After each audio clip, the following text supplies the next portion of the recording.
Donc, bon, la mouche du bleuet, là, juste pour faire une petite histoire courte un peu de la taxonomie, c'est une mouche qui fait partie de la famille des Téphritidés, qu'on appelle en fait les mouches à fruits. Donc, il y a aussi les drosophiles qu'on peut appeler les mouches à fruits, mais les Téphritidés sont vraiment des mouches, un groupe de mouches qui sont associées qui font des dommages directement dans les fruits. Donc, le genre Ragoletis comprend plusieurs espèces, dont certaines là, que je vais vous parler pour essayer de distinguer les différentes espèces, mais on en retrouve dans les cerises, pommes, plein de fruits indigènes, là. Donc, c'est vraiment une grande famille de mouches qui est bien connue en agriculture là, pour faire des dommages. Si vous cherchez son nom anglais, le Blueberry Maggot, vous allez trouver amplement d'informations sur cette espèce-là. Puis aussi, elle est connue sous le nom de mouche de l'érel. Donc, pour faire une petite mise en contexte, un petit peu, là, la mouche bleue, c'est pas nouveau là, en termes de ravageurs en Amérique du Nord. C'est une espèce qui est indigène d'Amérique du Nord et qui a toujours été présente dans les cultures de bleuets, mais plus aux États-Unis, même maritime, ça fait quand même longtemps.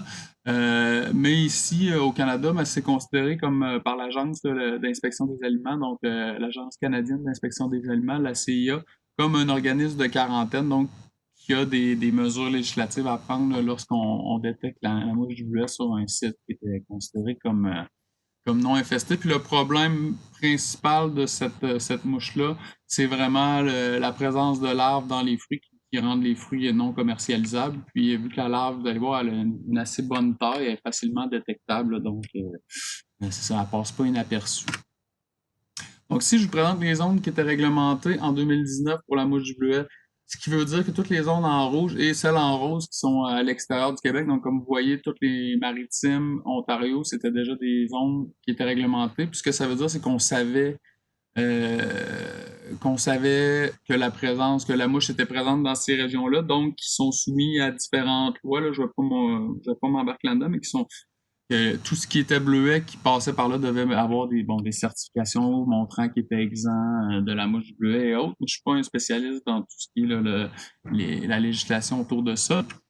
Mais c'est ça. Fait que comme vous voyez sur cette image-là, le Saguenay-Lac-Saint-Jean était considéré comme exempt de mouche du bleuet, donc n'était pas coloré.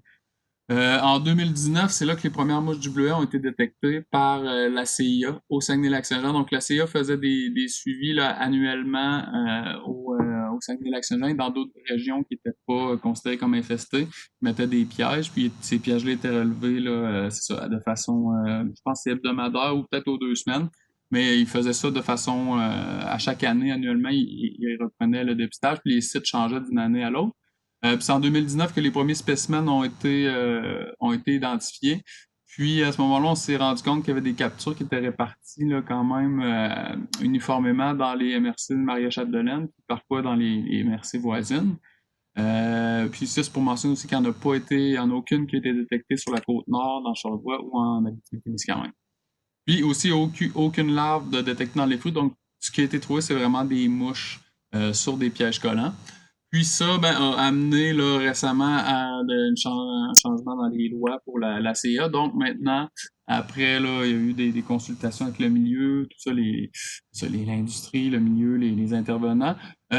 Voilà les nouvelles zones qui sont réglementées actuellement. Donc on voit que la région de Saguenay-Lac-Saint-Jean est maintenant rendue une zone réglementée par la CIA. Si vous voulez voir exactement là, ce que ça représente en termes de loi et d'implication, tout ça, là, c'est tout disponible sur le site de l'agence. Donc maintenant, on va rentrer plus dans le vif du sujet. Donc, c'est quoi la mouche du bleuet? En gros, là, juste pour faire un peu le cycle vital rapidement de cette espèce-là, c'est une espèce qui va passer l'hiver au stade de pupe là, ou de cocon dans le sol. Donc, ça va être une espèce qui a seulement une génération par année. Donc, c'est ça, la pupe va être au sol durant l'hiver. Puis c'est une pupe qui ressemble à une pupe de mouche, là, puis il n'y a pas vraiment de moyen de dépister, je dirais, les pupes au sol. Donc, c'est des petites pupes d'environ 6 mm qui sont de coloration brun jaunâtre puis qui ressemblent à beaucoup d'autres pupes d'insectes. Ce qui est intéressant, c'est que la diapause peut être de 6 mois, donc si on parle d'une pupe qui va émerger à l'année suivante. Mais dans la littérature, c'est connu comme quoi les pupes peuvent rester dans le sol quand même 4 ans. Donc, ce qui peut être assez long là, en termes de diapause dans le sol. Bon, une fois que le stade de pupe va avoir passé, ben, c'est au printemps suivant, donc à partir là, de fin juin jusqu'à septembre, là, que les adultes vont émerger.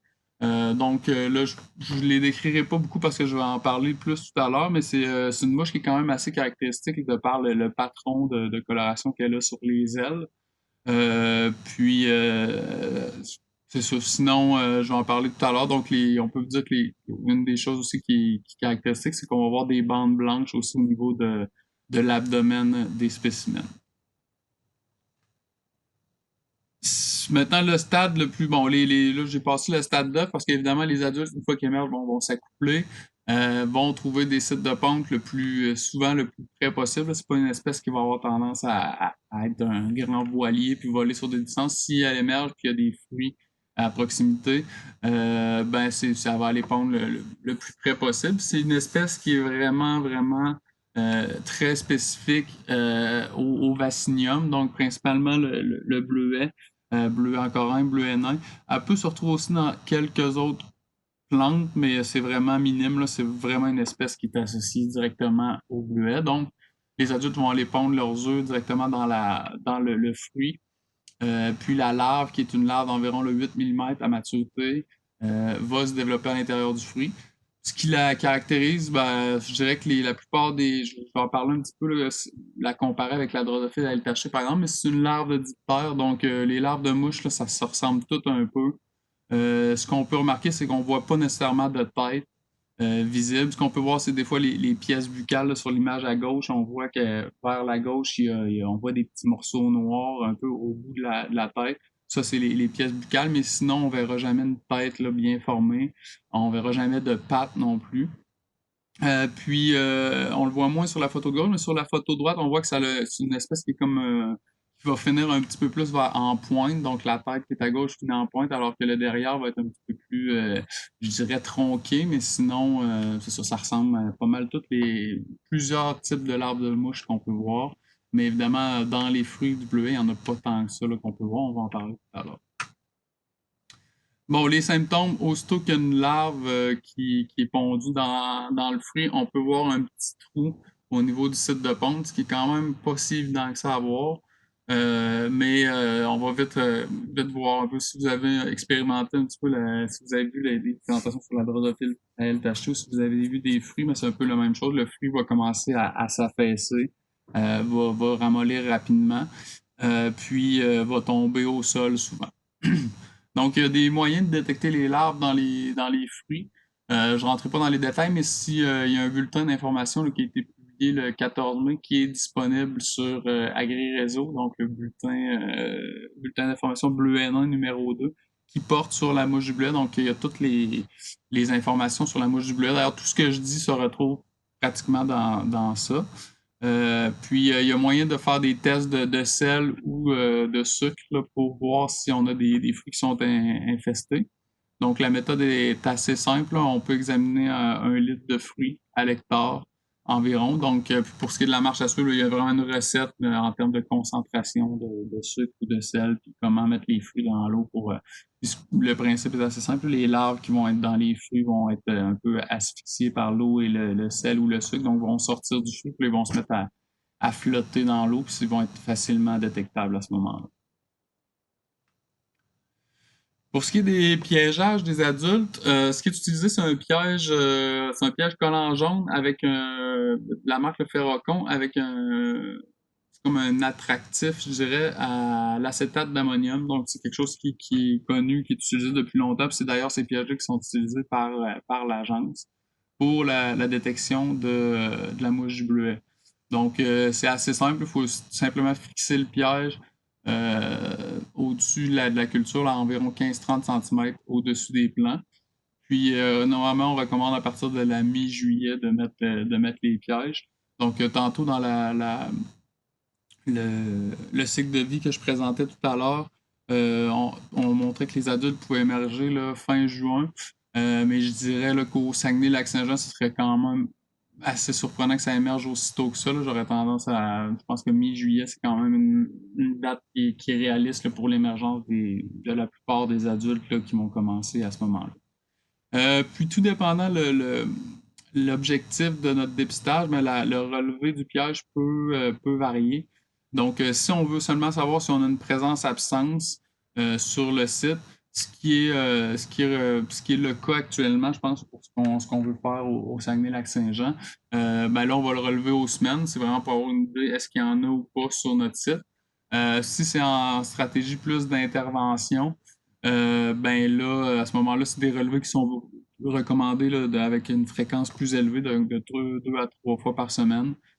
Ça, évidemment, c'est dans l'optique d'essayer de cibler les adultes aussitôt qui sortent.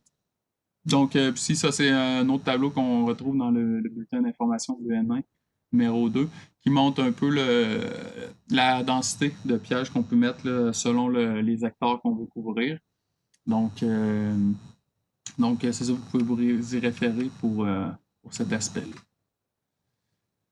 Maintenant, c'est là que j'embarque vraiment dans l'identification là, au niveau, si vous voulez faire du dépistage, puis vraiment être en mesure d'identifier les spécimens que vous avez.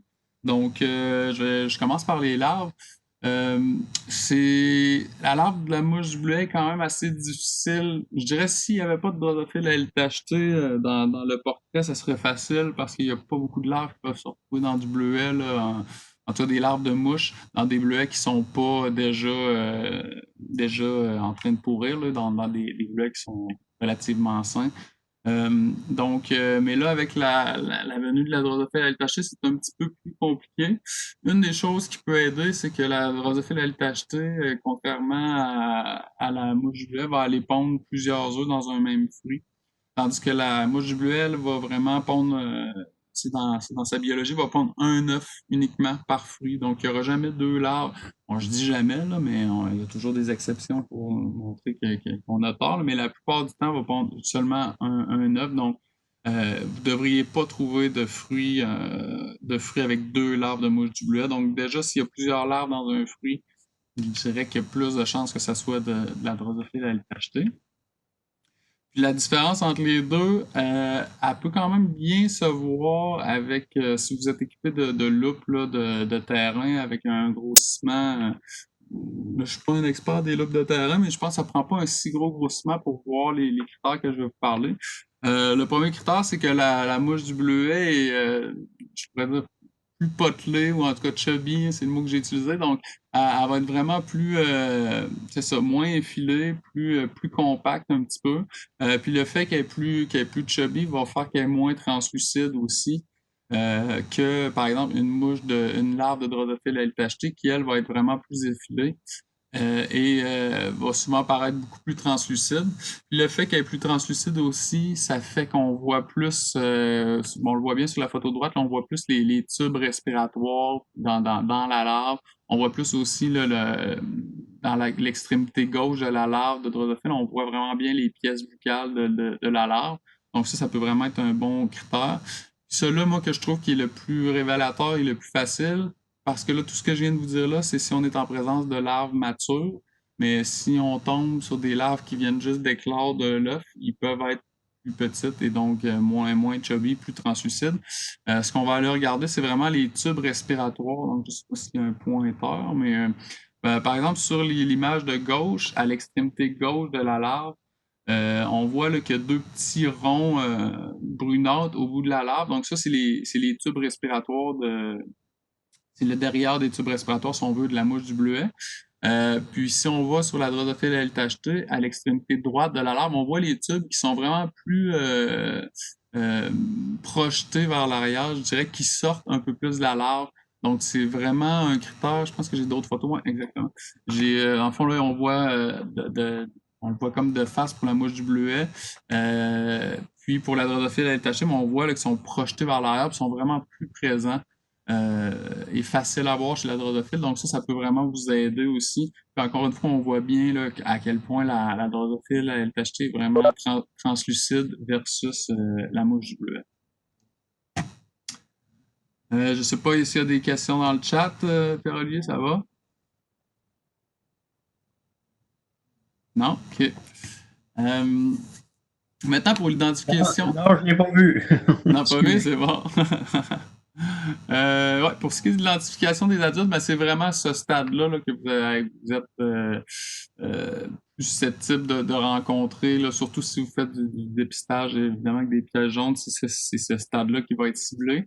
Puis, c'est quand même relativement une mouche qui est facile à identifier, de par le fait qu'il y a seulement deux autres espèces, je dirais, qui peuvent être confondantes avec la mouche bleuet. Donc, la mouche bleuet, on la voit à gauche, il y a la mouche de la pomme qui est au centre, puis la tripette noire des cerises qui est à droite.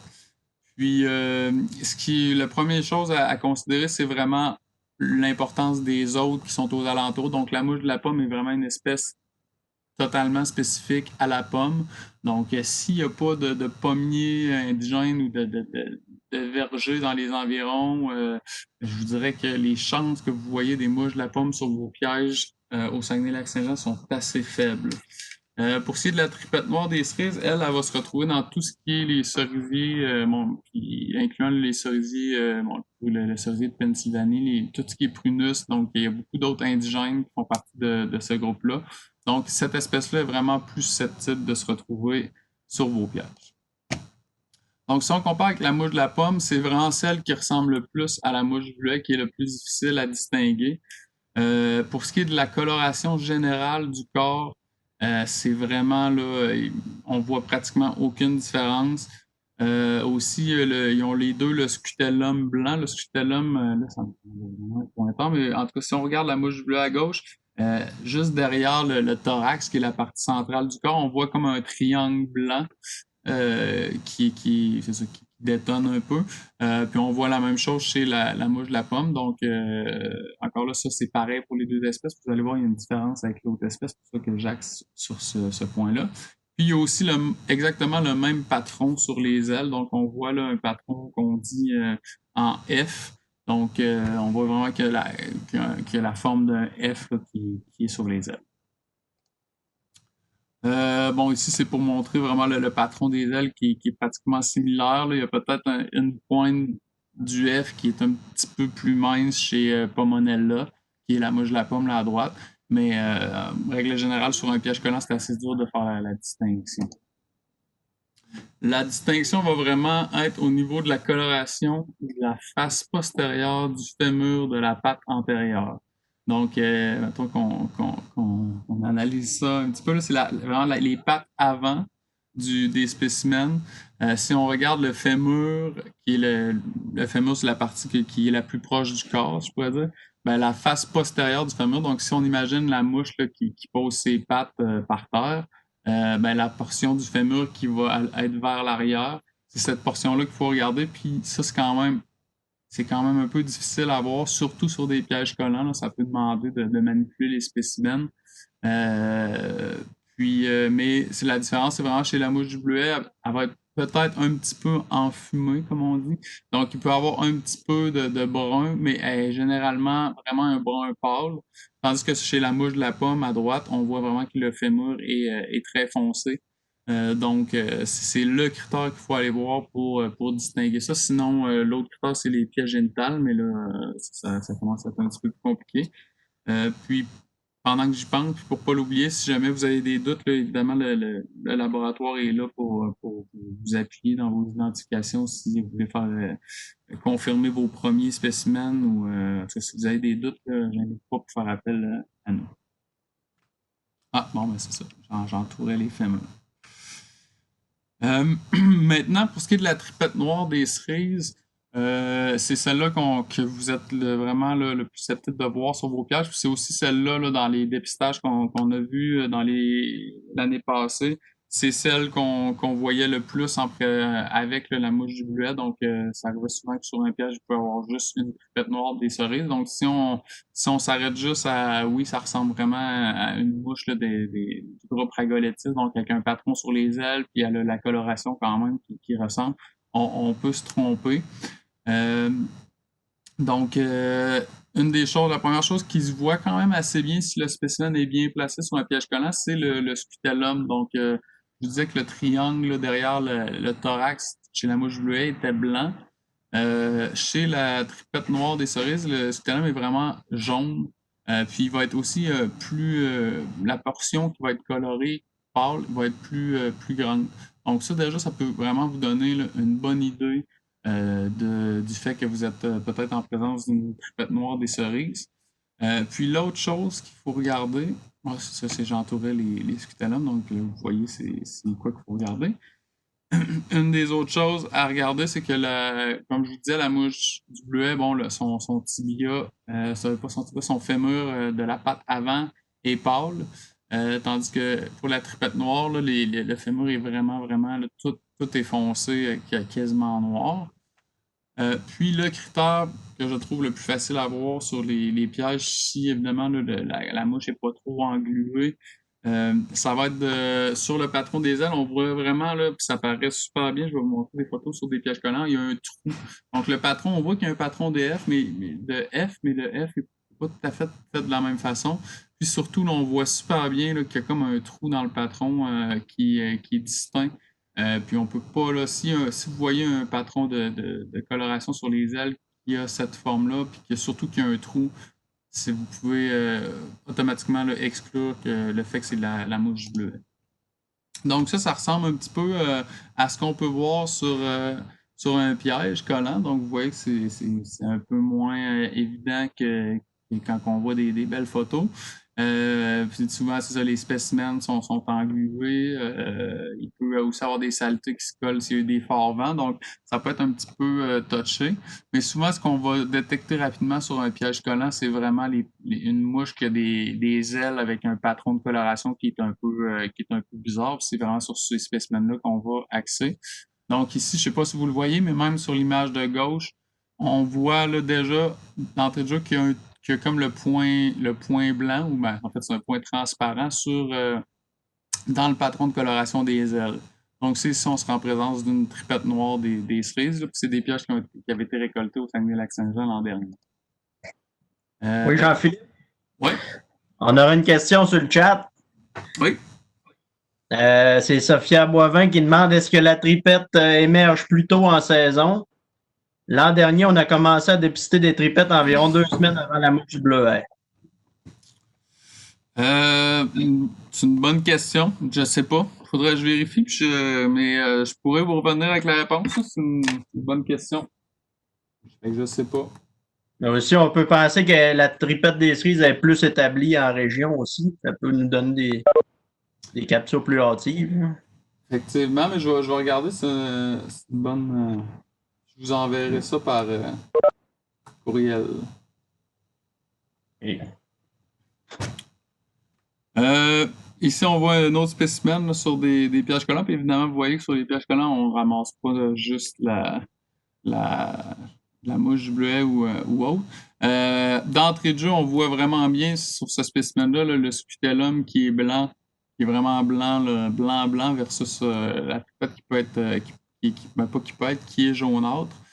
Puis ici, on voit très bien le patron des ailes là, qui présente aucun trou dans le patron. Puis, fait que là, ce spécimen-là, si on est pas mal sûr à 100% qu'il n'y a pas de pommier dans les environs,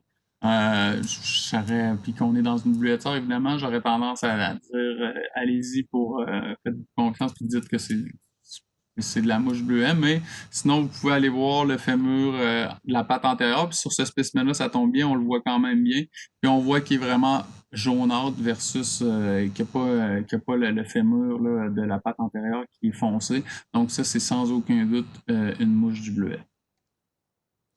Ça, c'est un autre spécimen aussi qu'on voit très bien. J'ai pas réussi à trouver des photos de spécimens qu'on voit bien le scutellum jaunâtre. Mais ça, c'est un autre spécimen qu'on voit super bien, là, le trou dans l'aile. Donc ici, c'est un spécimen de tripette noire des cerises. Donc c'est assez simple comme dépistage. Le plus gros de la job, c'est ça. C'est vous qui avez à le faire de faire les relevés de pièges puis d'installer les pièges. Mais pour ce qui est de l'identification, c'est quand même un spécimen, des spécimens qui s'identifient bien, qui sont facilement repérables sur un piège. Si vous avez des questions, des doutes sur vos identifications, vous pouvez toujours aussi nous envoyer des photos, des fois juste une photo du spécimen sur le piège collant. Puis souvent, ça peut suffire à ce qu'on confirme ou non que c'est pas que vous êtes en présence ou non de la mouche du bleuet.